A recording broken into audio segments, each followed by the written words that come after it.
माझा न्यूज, सर्वसामान्य जनतेचा आवाज। माझी सगळ्या मीडियाला विनंती आहे, मी खाली बसले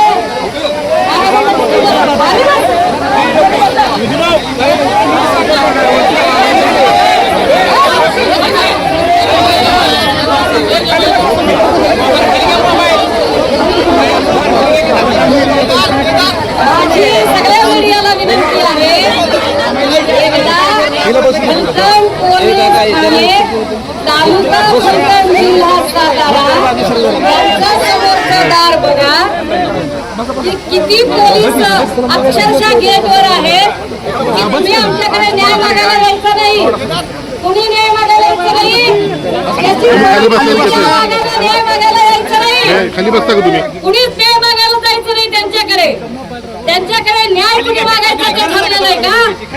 मी कालपर्यंत सहकार्य करायचं ठरवलं, मी कालपर्यंत सगळ्यांना सांगितलं की मी सहकार्य करते, मी कायद्याचा आदर करणाऱ्यांपैकी आहे। तुम्ही जर जाणीवपूर्वक वातावरण चिघळवत असाल, मुख्यमंत्री देवेंद्र फडणवीस साहेब आम्ही ठामपणे आणि अत्यंत 5 दिवसांपासून सांगितलं की पोलीस स्टेशनला यायचंय। कोणी तो काळे होता का खानकर? प्रमोद काळे पोलीस अधिकारी काळे 50 वेळा फोन करत होते, जबाब नोंदवायचंय। काय सांगत होते संपदाच्या आई वडिलांनी घरातले, आमचं लेकरू गेलंय, आम्ही दुःखात आहोत, ज्याला बॉडी बघितलेली आहे पहिल्यांदा तो खांदेकरी आहे, खांदेकरी आता शिव ओलांडू शकत नाही, 12 दिवस ज्याला पाणी पाजलंय तो शिव ओलांडू शकत नाही। आमच्या गावाकडची काही रीतभात आहे, त्यावेळेला काळ्याचा 50 वेळा सांगत होते ना, या इकडे म्हणून आम्ही बोलवलं कुणाला? मग आता आम्ही जर आलो तुमच्याकडे तर तुम्ही इथं तटबंदी लावता पोलिसांची, तुम्ही जाणीवपूर्वक वातावरण टाईट करता, तुम्ही जाणीवपूर्वक परिस्थिती चिघळवता। काय सांगावं, तुम्ही एखादा सामाजिक तत्व या गर्दीत घुसवलं आणि तुम्ही जर काही चुकीची गोष्ट करायची ठरवली तर माझी माणसं किती शांत आहेत हे सगळ्या माध्यमांना कळलं पाहिजे, म्हणून मी सगळ्यांना खाली बसा म्हटलं, विकासवाला खाली बसा म्हटलं। यांचा जो कपटी डाव आहे, तो डाव कळला पाहिजे, कारण लक्षात घ्या, आंतरवाली सराटीमध्ये जो लाठी हल्ला झाला होता, आंतरवाली सराटी सगळे शांतच होते, आंतरवाली सराटीत अचानक लाठी हल्ला गोळीबार जिथं झाला तिथं अधिकारी तुषार दोषीच होते। त्यामुळे आम्ही शांतता पाळतोय, आम्ही अत्यंत शांततेने कायद्याला सहकार्य करतोय। मी म्हटलं की माझ्या लोकांपर्यंत आवाज जाण्या इतकंच मला माझा ओरडून बोलू शकणार नाही, माझ्या लोकांना फक्त की अरे तुम्ही आपण शिस्तीचं पालन करू एवढं सांगण्यासाठी साऊंड सिस्टीम चालू राहू देत। बाबा नाही म्हणतोय, इथं जर एखाद्या राजकीय नेत्याचा असता तर बाबा इकडच्या प्लग मध्ये लावू का तिकडच्या प्लग मध्ये लावू केलं असतं लगेच। आम्ही नम्रतेनं म्हणतोय ना, का नम्रतेनं म्हणतोय, का आम्ही एवढं हे करतोय? मी एक माणूस पुढे आणत गेले, पण मला असं वाटतं की या काही लोक अत्यंत महत्वाची आहेत, काही लोक आताही घाबरून आलेली नाही। मगाशी एक ताई मला भेटली होती, तिच्या भावाचा खून झाला, कुठे गेली ती बाई? कुठे गेली ती माऊली? कुठे थांबला ताई तुम्ही? मला गर्दी दिसत नाही। 4 महिन्यापूर्वी तिचा भाऊ मारून टाकलाय, अरे 4 महिन्यापूर्वी भाऊ मारून टाकला, आरोपी सनाट मोकळ्याचा, पोस्टमार्टमचा रिपोर्ट साधा दिला नाही। ही गरीबाची माऊली ती रडू थकली, अरे त्या नाही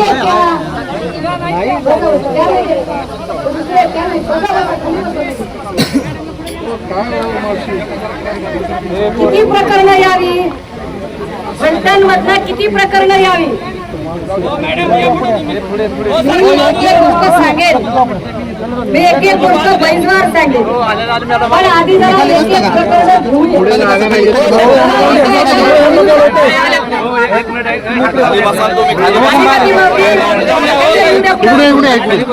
तिला येऊ द्या पुढं.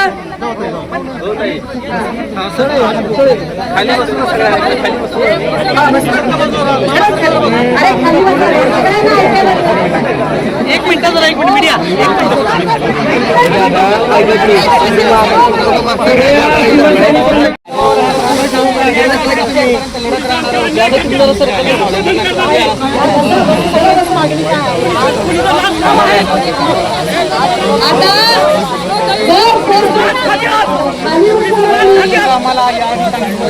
जर 4 महिन्यापूर्वी खून होऊन 4 महिन्यापूर्वी खून होऊन एक एक होऊ दे. त्यांचं नाव होतं संपदा मुंडे. हे काय पद्धत? हात घे ना खाली यार. आज काय करतो? मग मी ती सांगते, इकडे बोलायला तिकडे त्यांचं वंटवून चालू. आता या सगळ्यांच्या नंतर म्हणजे ही एक केस झाली. ताई खाली बसा, खाली बसा. रत्नशिव निंबाळकरची केस, आदरकीचं पोरगं. मार्च मध्ये त्याचा खून झाला. उभं राहिलो. मार्च मध्ये रत्नशिव निंबाळकर नावाच्या तरुण्या भांडपोराचा खून झाला. त्याचं डेड बॉडी दवाखान्यात नेली आणि दवाखान्यात सांगितलं, पोलिसांनी सांगितलं की याचा ऍक्सिडेंटल दाखवा. संपदा मुंडेने नाही म्हटलं, मी ऍक्सिडेंटल दाखवणार नाही.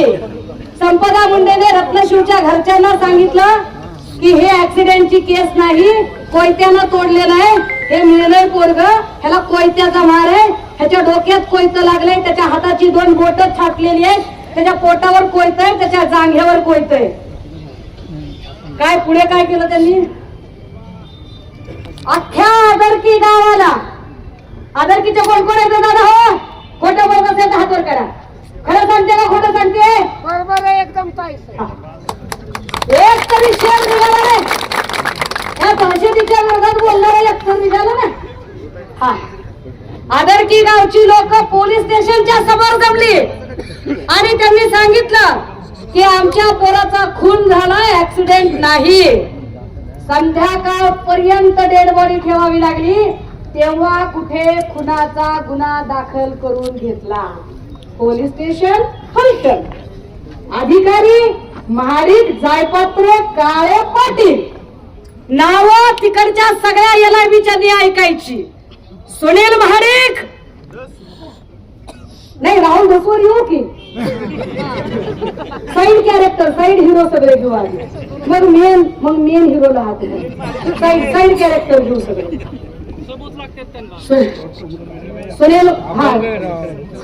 सुनील महाडिक, API जायपात्रे, PSI पाटील, या लोकांनी ज्या पद्धतीने आता रत्नशिवची बहीण आली नाही, आली रत्नशिवची बहीण आली का? रत्नशिवची बायको आली का? इथे गर्दी फार आहे. रत्नशिवची बहीण आणि बायको आली का? 2 दिवसांपासून रत्नशिवची कोमल निंबाळकर, भरती पण निंबाळकर आहेत, विषय इथं सगळ्यात निंबाळकर आहेत. निंबाळकर सन्स अँड कंपनी म्हणलं तरी भागते. हे सगळेच लोक एवढी भाव, सगळे निंबाळकर, तुम्ही निंबाळकर, मी निंबाळकर, हम सब निंबाळकर, काय विषय. आता या सगळ्यांच्या मध्ये या सगळ्या अरे थांब रे दादा, थांबकी जरा बोलायला ना काहीतरी. या सगळ्यांच्या मध्ये रत्नशिवची बायको आणि त्याच्या लेकराला आताही पोलीस प्रोटेक्शन आहे. कदाचित पोलिसांनी त्या दोघांना येऊ दिलं नाही की काय, अशी मला शंका आहे. कारण कालपर्यंत ते आमच्या कॉन्टॅक्ट मध्ये होते, सगळ्या माध्यमांशी बोलत होते आणि आज अचानक कॉन्टॅक्ट होत नाही, याचा अर्थ काय? रत्नशिवची बहीण म्हणते, अरे हे दबाव आहे म्हणून चालू ना. नाही बसायचे, बसा, काय सफाई खराब होत नाही, बघा. आणि उभाच राहायचं असेल तर निवडणुकीला उभं राहा. बघा 2 झाले. पाचडण्याची पोरगी सुसाईड आहे असं दाखवलं. संपदावर दबाव आला सुसाईड दाखवण्याचा. मर्डर केस आहे असं त्यांच्या आई वडिलांचं म्हणणं आहे. डेड बॉडीचं पोस्टमॉर्टम कुठं होतं? तिथे फलटणच्या त्याच रुग्णालयात का जातात डेड बॉडी? कटर आणि सगळ्या व्यवस्था तिथेच आहे. त्यामुळे इतर हॉस्पिटल कुठलंच नाहीये. काही लोक म्हणाले की ह्या सगळ्यांमध्ये तुम्ही बाकीची प्रकरणं कशाला काढताय? मी कशाला काढू दादा प्रकरण? अहो मला फक्त लक्षात घ्या, संपदा हे ऊसतोड कामगारांचं लेकरू आहे. गोरगरीब माणसं आहेत. तर काही जण म्हणायला लागलेत की मग आमचे पैसे पळून गेले तर आम्ही सोडू का त्यांना? नका सोडू दादा. कोण तुम्हाला सोडा म्हणतंय? अहो तुम्ही त्याच्यावर केसेस दाखल करा, गुन्हा दाखल करा. तुमची एवढी ताकद आहे की गाडी पाठवून त्याला घेऊन या, त्याला लॉकअप मध्ये टाका. मारायचा अधिकार तुम्हाला कोणी दिलाय? त्याला बेदम मारहाण करायचा अधिकार कुणी दिलाय? त्याच्यावर गुन्हा दाखल करा, त्याला अटक करा. तुम्ही मारू कसं काय शकता त्याला? तुम्ही त्याचा जीव घेऊ शकत नाही, तुम्ही त्याला मारू शकत नाही. त्याला मारायचं. मग त्याला फिजिकल फिटनेस का दाखवायचा? काही लोकांना कळलं नसेल फिटनेसचा काय गौरव घालायचा. एखाद्याला खूप मारहाण झाली की MLC साठी नेलं जातं दवाखान्यामध्ये. दवाखान्याने जर फिट दाखवलं तर त्याला अटक केली जाऊ शकते. दवाखान्याने जर अनफिट दाखवलं तर त्याला अटक होत नाही. म्हणजे आत टाकायच्या आधी बेदम मारहाण करायची, मग अटकाला सांगायचं डॉक्टर नैना सिरसा तिथं आहे. बरोबर आहे ताई? आता ह्या सगळ्यांच्या मध्ये किती अशा FIR दाखल व्हाव्या दादा? मी FIR दाखवल्या त्या दिवशी. मेडल आहे तीन आहेत दाखल. आता अशा ज्या सगळ्या FIR दाखल आहेत ते म्हणाले की एवढ्या FIR निघू शकत नाही. एक FIR दाखल करायला किती वेळ लागतो? आणि नेमकं संपदाच्या बद्दल झालं काय? संपदाच्या संबंधाने नेमकं घडलं काय? इथे संपदाचे बाबा थांबलेले आहेत. शेतमजूर माणूस आहे, गरीब माणूस आहे, कष्ट करून त्याला लेकरू वाढवलेलं आहे. ही सगळी गरीब माणसं आहेत. बरं मेलं तर मेलं लेकरू, मेल्यावर त्या लेकराच्या चारित्र्यावर शिरतोडे उडवतात. त्याची पण उत्तर देते, पण जरा थांबा. का करावं लागलं एवढं सगळं आम्हाला? आम्ही फक्त संपदा मुंडेलाच न्याय मागत होतो ना. आम्ही संपदा मुंडेचाच न्याय मागत होतो. देवेंद्र फडणवीसांनी क्लीन चिटची भाषा का केली? देवेंद्र फडणवीस जज आहेत का? ते मुख्यमंत्री आहेत, त्यांनी राज्य चालवायचं, त्यांनी कोर्ट नाही चालवायचं. आणि त्यांना कोर्ट चालवायचं असेल तर हे सगळे पोलीस स्टेशन बंद करून टाका, कोर्ट बंद करून टाका आणि फडणवीस साहेबांच्या अशी सबळ एक पाठी लावून टाका. येते क्लीन चिट वाटून मिळेल.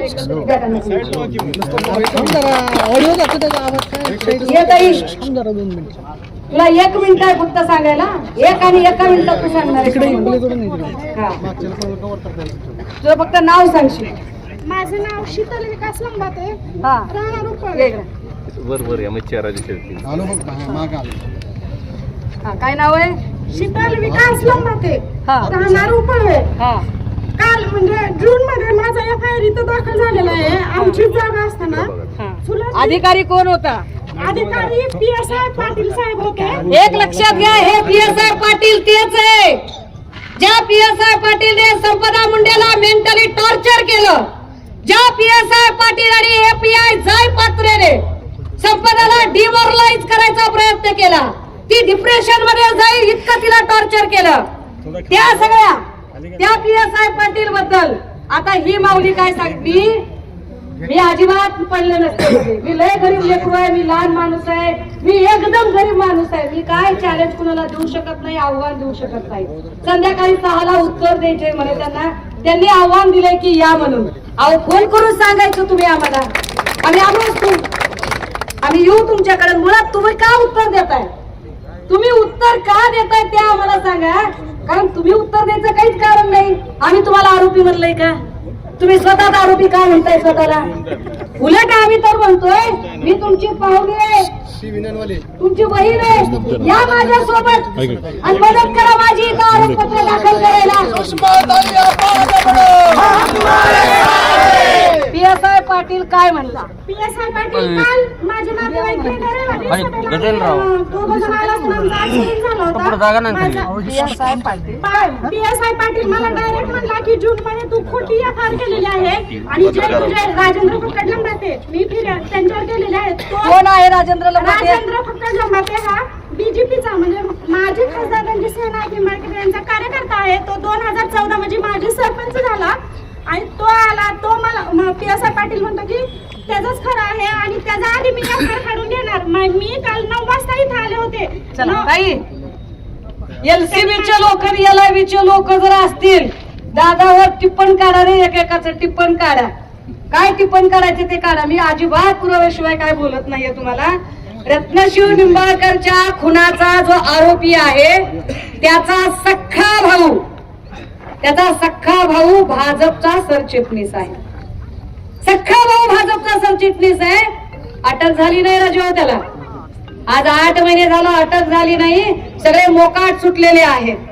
एक अजून एक कोणतं ताई होती ते कुठे आहे? ती वर्ष आगवणे कुठे आहे? मला अटक झाल्यापासून ते आतापर्यंत आम्ही न्याय भेटल्याच्या अपेक्षेने सगळीकडे फिरतो आहोत. आम्ही महिला आयोगाकडे तक्रार नोंदवली, पोलीस स्टेशनला तक्रार नोंदवली, पण कोणीच आमची दखल घेतली नाही.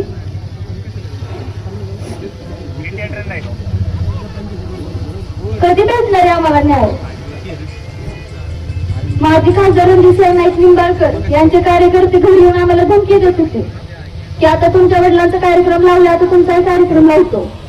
म्हणजे आम्ही काय केलं होतं? आमची काय चुकी आहे सगळ्यात? त्यांचं वैर माझ्या वडिलांशी होतं, ते पूर्ण घरापर्यंत आहे. माझ्या आईवरही केसेस केल्या, माझ्या मानेवरही केसेस केल्या. आज 3 वर्ष झाले त्यांच्यावरती मक्का ED खंडणी सारखे केसेस झाले. माझ्या वडिलांना आज इतके सगळे जमलेले आहेत, तिथे सगळ्यांना कोणाला जरी विचारलं तरी ते सांगतील की दिगंबर आघोणी साहेबांनी त्याच्यासाठी काय केलंय. तिथं आता माझ्याकडे अजून एक खून प्रकरणाचं प्रकरण आले. बाळासाहेब विश्वनाथ शिंदे अजूनही गुन्हा दाखल नाहीये. गुन्हा दाखल होण्यासाठी अक्षरशः याच्यामध्ये ह्युमन कमिशनची ऑर्डर आहे. बरोबर दादा? 8 दिवस उपाशी राहिले ते तरी मी त्याच्याकडे कोण बघेना. उपाशी राहिलाच तर राहा, मी यालाच तर मरा, आम्हाला काही घेणं ते नाही. आम्ही कशाला तुझ्याकडे बघू? असा सगळा खेळ आहे या सगळ्यांमध्ये. समोर येत आता तुम्ही, तुमचं येता येत नाहीये. पुढे तुम्हाला काय सांगायचंय? बघा, 4 महिन्यापूर्वी मी हे प्रकरण दाखल केलं होतं लोणंद पोलीस ठाणे तुषार जोशी साहेबांकडे की ही हत्या असून हा आकस्मिक मयत नाहीये. तर त्यावेळी मला सांगण्यात आलं की ही काही पुरावे वगैरे असतील. तर मी त्यांना एवढं सांगितलं की पुरावे शोधण्याचं काम तुमचं. मी हिंट दिल्या, 4-5 संबंधित त्यातले जे आरोपी आहेत त्यांची नावं सुद्धा दिली. तरी देखील ह्याच्यामध्ये कोणी FIR दाखल करण्याचं तथ्य बाळगलेलं नाहीये. आज माझा 8वा दिवस आहे. तो गरीब इसम होता, त्याला वारच नव्हते म्हणून त्याला काय केलं, एका प्रशासकीय अधिकाऱ्याच्या गाडीखाली येऊन तो बिचारा वारला. म्हणजे आगाऊच गाडी घातली असं म्हणायला हरकत नाही, कारण 2 महिन्याचे पगार त्याचे रखडले होते त्या माणसाचे. तर त्या संबंधित अधिकाऱ्यानं त्याची गाडी अंगावरती घालून हत्या केली. त्या बिचाऱ्याला गटराच्या नळीपाशी नेऊन टाकलं आणि सांगण्यात आलं की झोपेत हार्ट अटॅकने याचा मृत्यू झालाय म्हणून. 4 महिन्यापासून मी पत्र व्यवहार करतो सुप्रीम कोर्टापुढे. माझं उद्याच्या 7 तारखेला आंदोलन आहे, निदर्शन आहे. माझी एवढीच विनंती ताईंच्या माध्यमातून आणि प्रसार माध्यमातून, या संबंधित बाळू विश्वनाथ शिंदेला न्याय मिळणार कधी, संबंधित प्रशासनानं मला सांगावं. धन्यवाद. ही घटना घडली तेव्हा कुठलं पोलीस स्टेशन येते? Lonand police station. अधिकारी कोण? सहाय्यक पोलीस निरीक्षक सुशील भोसले साहेब. बर. हा, अच्छा. हे फार विशेष आहे की इथे पंचक्रोशीमध्ये कुठेही अशी जर सस्पेक्टेड डेड बॉडी असेल आणि त्याचं पोस्टमॉर्टम करायची वेळ आली तर ते पोस्टमॉर्टम फलटणला होत होतं. आणि फलटणमध्ये पोस्टमॉर्टमला आणि सगळ्याच गोष्टींच्यासाठी आणि त्यानंतरचं सर्टिफिकेट तयार करणं ही जबाबदारी संपदाची होती. ज्या संपदाच्या चारित्र्यावर शिंतोडे उडवून तिला बदनाम करून तिच्या बाजूने उभा राहणारा लढा थांबवण्याचा प्रयत्न केला गेला. सत्य काय आहे ते सगळ्यांना कळलं पाहिजे. सत्य हे आहे की पोस्टमॉर्टम रिपोर्टसाठी तिच्यावर सतत दबाव यायचे. बोलायचंय हा. कारण मला आता सगळ्यात महत्वाचं प्रमोदला बोलायला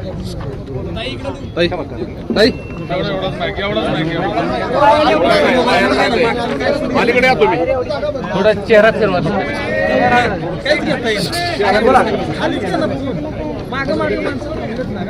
नमस्कार, मी जयश्री दिगंबर आगवणे. पहिले सर्वप्रथम मी आज पीडित महिला डॉक्टर संपदा मुंडे यांना माझ्याकडून भावपूर्ण श्रद्धांजली. पण आज 3 वर्ष झालं मी माझ्या न्यायासाठी हक्कासाठी लढते. दिगंबर आगवणेंनी रणजितसिंह नाईक निंबाळकरांच्या खांद्याला खांदा लावून काम केलं ह्या तालुक्यासाठी. अधिकारी PSI गोडसे आणि ग्रामीण पोलीस स्टेशन, शहर पोलीस स्टेशन, दोन्ही पोलीस स्टेशनला कामे झालेत. आमच्या विरोधात 24 गुन्हे दाखल झालेत. मी माझी पंचायत समिती सदस्य. तुमच्या विरोधात 24 गुन्हे दाखल झाले. कुणाचा खून केलाय, किडनॅप केलंय, पाकिट मारलंय, खंडणी मागितली, दरोडा टाकलाय, हप्ता मागितलाय, धमक्या देताय, बलात्कार केलाय, चोऱ्या करता. गुन्हा कशासाठी? काही सुद्धा केलेलं नाही. उलट माझ्या पतीनं तालुक्यासाठी जे काही समाजकार्य केले ते सगळ्या जनतेसमोर आहे. पण रणजितसिंह निंबाळकर आणि त्यांचे कार्यकर्ते म्हणतात की मुंडे प्रकरणाशी आणि आगवण्यांचा काय संबंध आहे, ते कशासाठी ह्याच्यात हे राजकीय चाललंय. पण मला राजकारण करायचं नाही ह्याच्यात. मी माझ्या न्यायासाठी आले. 2-3 वर्ष झालं मी बेघर आहे. हे त्यांचं लेटर हेड, हे त्यांचं लेटर हेड. ते 27 मिस्टरांना अरेस्ट झाली 9/8/2022 ला आणि हे 29/7/2022 ला लेटर हेड गेलेला आहे. हे पुरावे आहेत माझ्याकडे सगळे.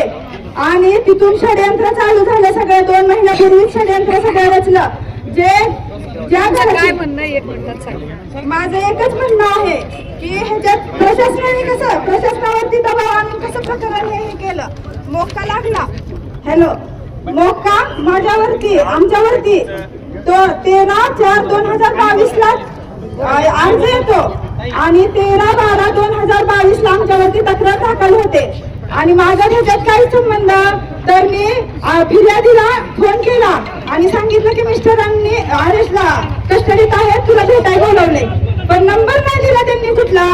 त्यांनी सीडीआर काढायला पाहिजे ना. ते मला विचारतात की कुठल्या नंबरवरून फोन केला.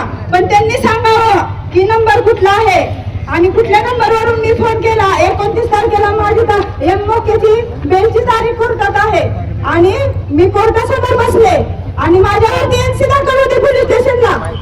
कधी नाही भेटणार. हे आपल्या जनतेचा सर्वसामान्यांचा प्रश्न राहिला नाही तर आपल्या उंबरठ्यावर येऊन टेकलेलं हे संपदाताईंचं प्रकरण आहे. मी जाणे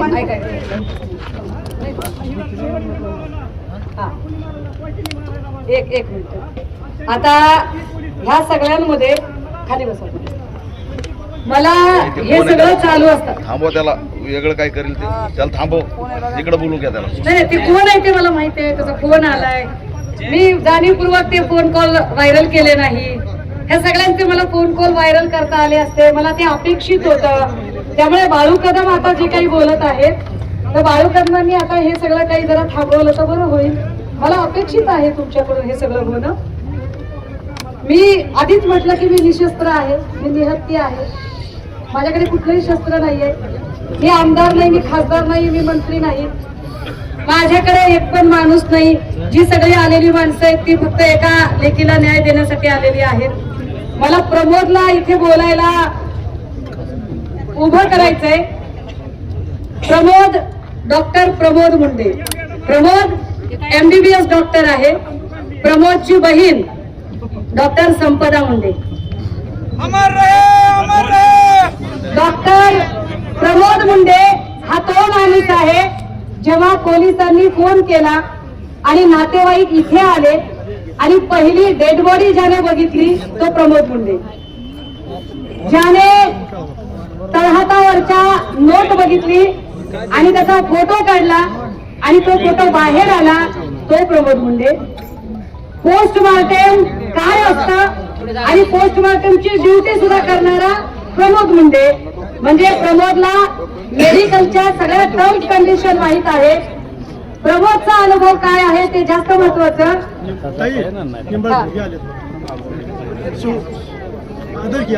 आदरकीवाले आलेत ना, या ताई.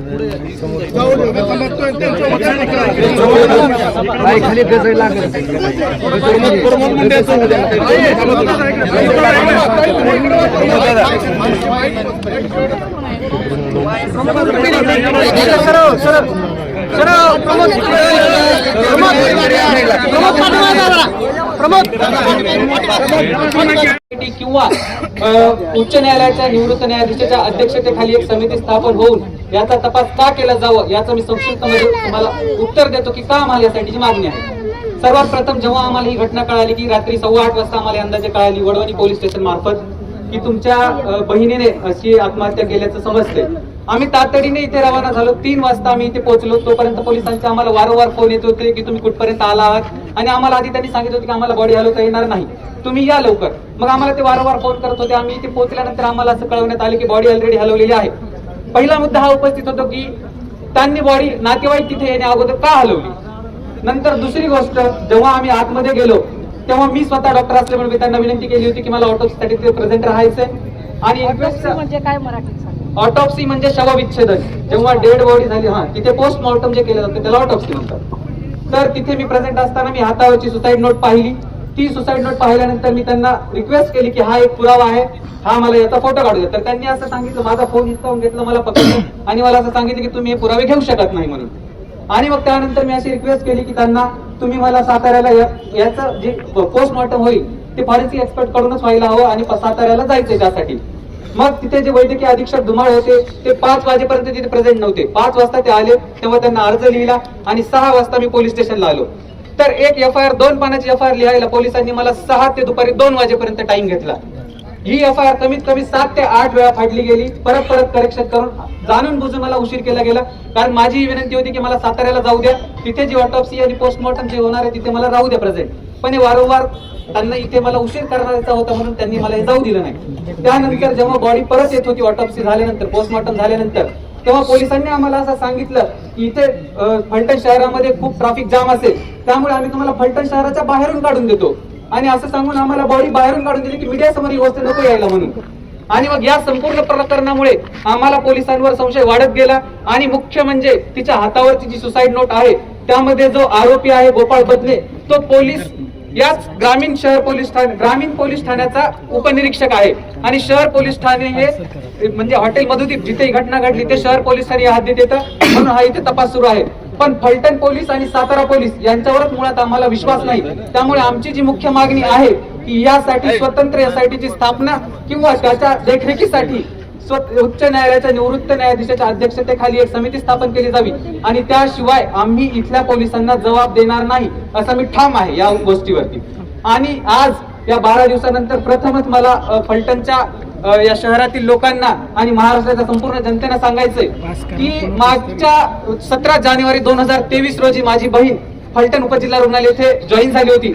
मागच्या 2 वर्ष 9 महिन्यामध्ये तिने अहोरात्र रात्रंदिवस मी का म्हणतोय, कारण तिच्यावरती जी चौकशी बसली होती त्या खुलाशामध्ये तिने असं मेन्शन केलं होतं की मला रात्री आणि 12 आणि 1 वाजताही मला बोलवलं जाते.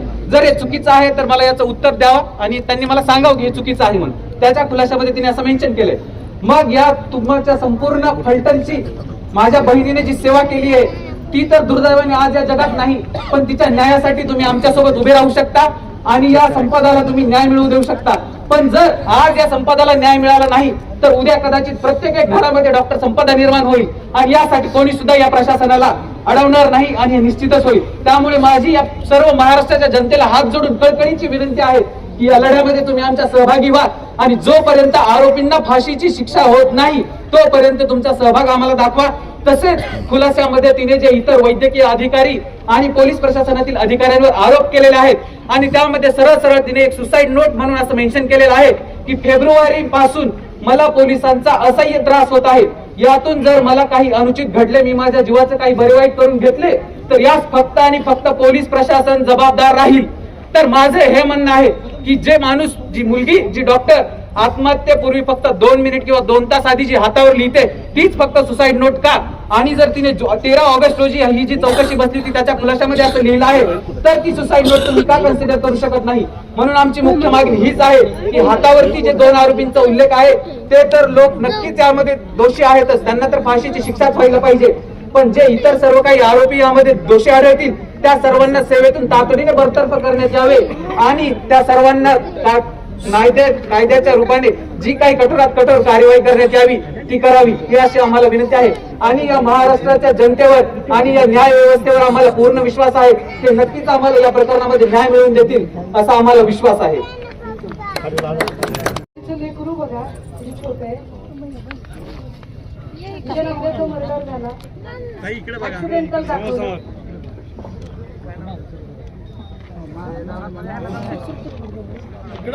थोडं मागे थोडं मागा चल हा माग बस.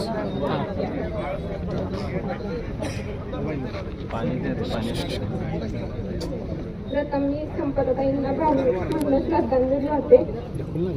12 मार्च रोजी माझ्या मिस्टरांचा खून झालेला आदरतेचे. आज 8 महिने झाले तरी त्यांना न्याय मिळाला नाही. आम्ही आज सुद्धा आम्ही त्यांचे ताट करून इथं कार्यक्रमाला आलोय.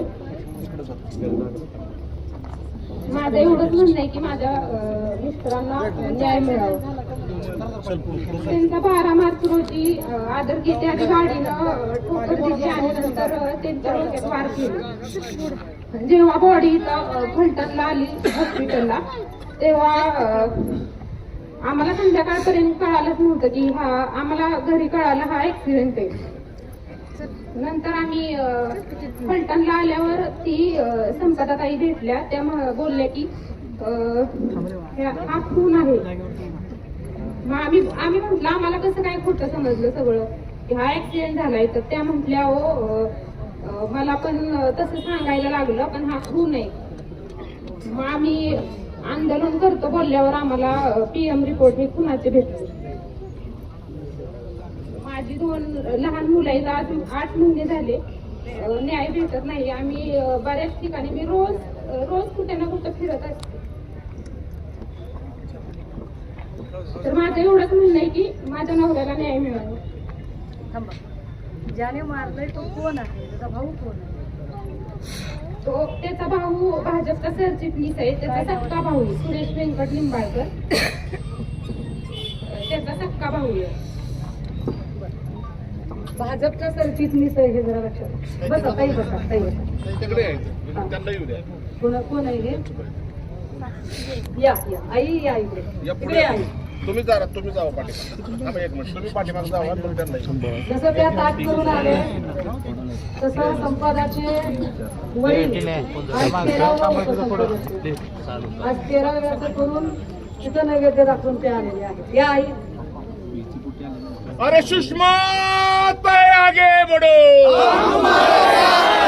अरे हम तुम्हारे साथ है तो. अरे सुषमा ताई आगे बढ़ो.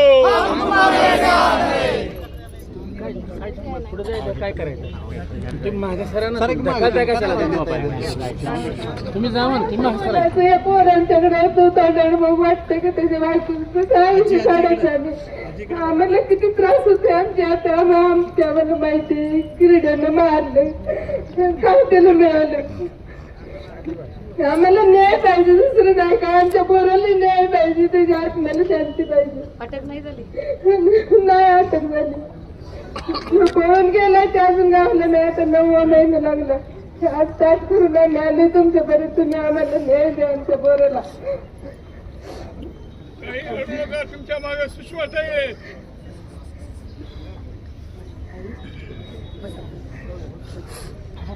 इकडे हे का मला सांगावं लागलं? मला हे केलं नसतं दादा. मी असं काय म्हणत लेकरू नाही. मी शांत लेकरू. मी पुढे होते. मी लहान माणूस आहे. मी गरीब माणूस आहे.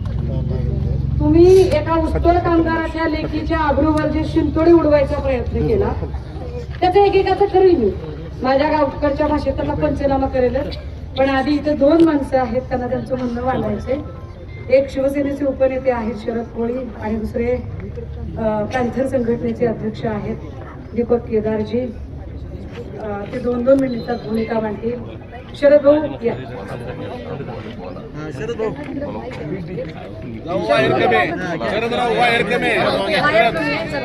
राज्याच्या कानाकोपऱ्यातील महत्त्वाच्या व ताज्या बातम्या पाहण्यासाठी महाराष्ट्र माझा या न्यूज चॅनलला यूट्यूबवर सबस्क्राईब करा आणि बेल आयकॉन प्रेस करा.